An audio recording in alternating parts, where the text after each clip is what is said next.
Good evening, everybody. Thanks for tuning in tonight or watching the recorded video. I'm attempting this from my computer instead of my phone this time. Hopefully I get a better connection this week. As I always say, if you feel free to share this material to your wall after it posts to mine. And these, especially this week, these are my opinions and my opinions only. I'm not a mental health professional or a therapist. I just have borderline personality disorder. Tonight's topic is Confessions of a Borderline, Unveiling my past, present, and hopeful future. For those of you who have been following me in my journey, you've heard me week after week educating and raising awareness about BPD, mental health issues. You've heard me preach about losing the masks and letting yourselves be a little bit more vulnerable and be real. And it's time for me to practice what I preach. And so tonight's going to be a little bit different. It's going to be a little less structured, a little random. I'm hoping everything that I share will be looked at as an effort for me to give you a better idea of who I am and what makes me me. You know, I stay pretty neutral in my Facebook posts because of the fact that I don't want my outlooks on life to dilute my primary message and theme through social media, which is BP education and of course the Cubs. But I've realized that my dedicated audience on these go lives are not judgmental people, and they'll accept me for me no matter what if we differ in experiences, interests, or opinions.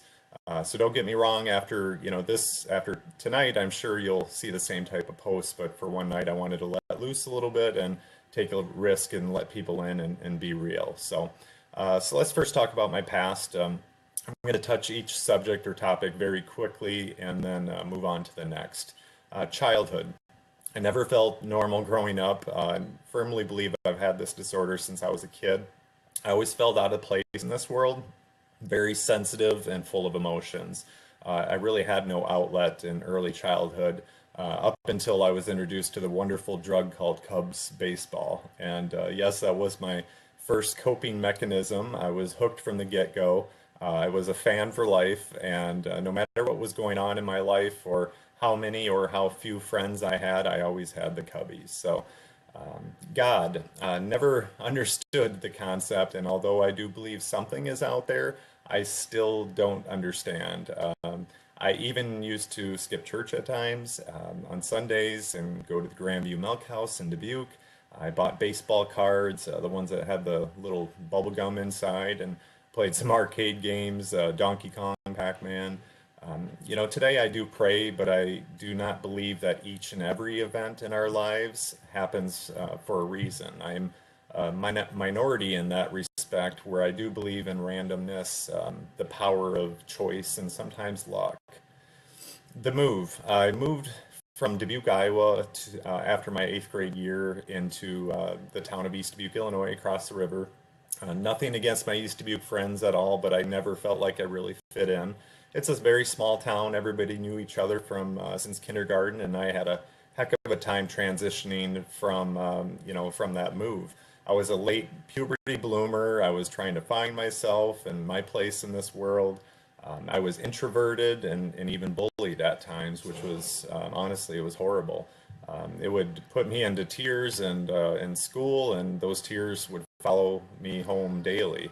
I couldn't stand up for myself because I really didn't believe in myself. And to those who did bully me and take advantage of the sensitivity, no hard feelings. I just hope that you teach your children how to treat others so that that cycle can be broken.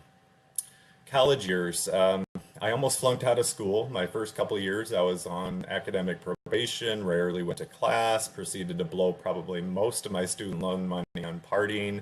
I'm paying the price for that one today and will be for the next 15 years, but I did turn myself around and was on the dean's list for a few semesters, and then ended up going back downhill and dropping out 15 credits short of a degree. So I do hope to go back and get that degree someday. I was in theater. Thanks to my sister who forced me to try out for the university play, I was casted. Now there were 7 parts, I believe, and there were 7 people who tried out, so I actually got a part by default. Nevertheless, I went on and ended up taking on one of the lead roles when one of the individuals needed to drop out of college, and actually was one of the lead characters over the next two plays, over the next 2 years.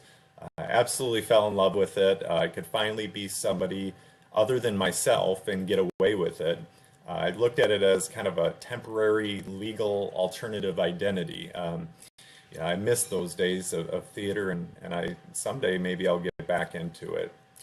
My early 20s and 30s, I held a job for almost 7 years, was promoted, and found my niche as a recruiter. I loved who I worked for, and loved who I worked with, and I have actually been trying to find my home ever since. And so for those that say that those with BPD can't hold a job down, that's not the case. It is about the only thing that was holding my life together at the time, because I wasn't really happy or content in any other areas. But I found out, what I was good at, and I really haven't looked back since. Relationships, family, friends, intimacy. I put so many people through so much. I was great at building up interpersonal relationships and then finding a way to screw it up or self-sabotage them. Bottom line is, for so long I didn't feel like I deserved anything more than that. I've always had abandonment issues and always felt like if I didn't leave them, then they were going to end up leaving me. Today's different for me. Although I do lead a very low-key life and very little to no social outlet yet, I am confident that I can and will develop solid, healthy relationships in the future. And today I know I deserve that. Medications. I took antidepressants for 18 years. Honestly, I could have been taking sugar pills. They never helped me, and honestly, they never will. I do not have depression. I have BPD, and there are no FDA meds, FDA approved meds for this disorder. I'm not anti-medication. I want to stress that. Some people really do need it. But I also believe that people often die from suicide because they depend on their medications, and they're only their medications to cure them. Too many people believe that meds are their fix, and that's not the case. They're only a part of the formula of recovery, and change requires action, in my opinion. AA. I'm not an alcoholic, but I was sober for 10 years, and even though I didn't have a drinking problem, I did have a living problem. I had an undiagnosed and untreated disorder with borderline personality disorder. I've always had addiction issues since my early 20s, but I was never, like I said, a big drinker, and never really have been since. I do, however, need to be very careful about anything that I really enjoy, because I can very easily turn something into a potential addiction if I don't have my guard up. And I know that about myself today. So although the 12-step programs were really not for me, I do firmly, believe that they save lives, and am a full supporter. Now to the present. Here's some quick random facts about me. I love Seinfeld, huge Seinfeld nut. Family Guy, love Family Guy. I swear, I do swear at times, but I know when the proper time and place is for the language.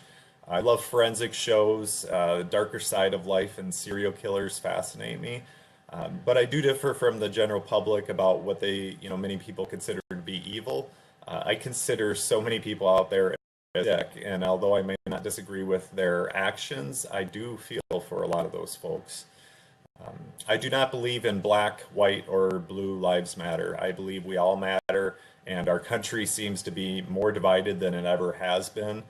There's so much hatred in our world today, and it really saddens me. We're constantly dividing ourselves into different groups with religions, race, social views, social status, income, opinions.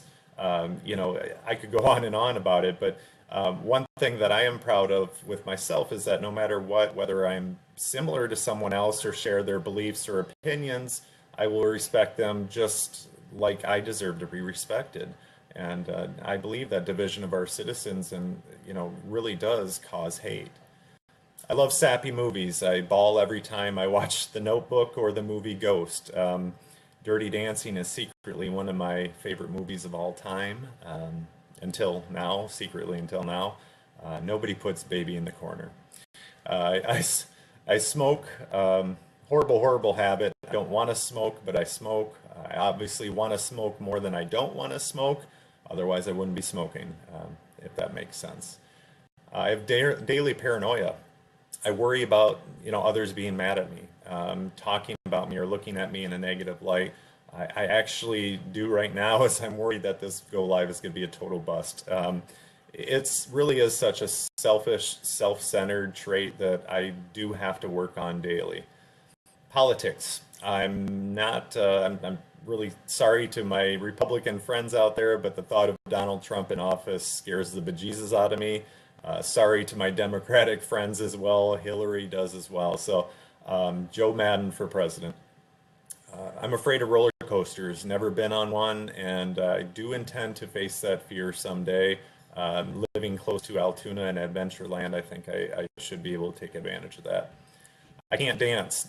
Deathly afraid of dancing. I once went on a date and warned her ahead of time not to drag me out on the dance floor or I would leave.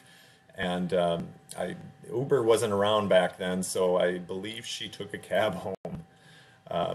My children, because of all my posts that are public, I don't share photos or really names or anything that relates to my children, and that's for their safety and privacy. But I do have kids, and I love them more than anything in this world. They save me on so many occasions and don't even know it. And I am the luckiest father in the world. Maybe a little biased there, but they're such good-hearted kids, and I do love them dearly. And finally, my future. I want to continue to kick this disorder's butt, improve myself, and keep learning how to better manage the symptoms of this disorder. I want full-time or full long-term remission of this disorder. And I know I'll have setbacks, but I want to build a new life, keep it, and continue to make it better, and not self-sabotage and tear it down. I want to continue to help others, provide education and awareness and inspiration to be a positive influence and motivator in other people's lives. And ultimately, I want to be the best employee, friend, family member, father, and maybe even one day a future spouse. I want to be consistently happy and healthy. And I want to leave my mark in this world by helping others, one person at a time.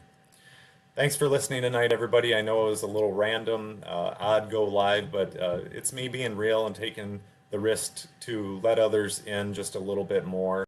BPD awareness and education is a big part of me and who I am, but it doesn't define me. I have a crazy past.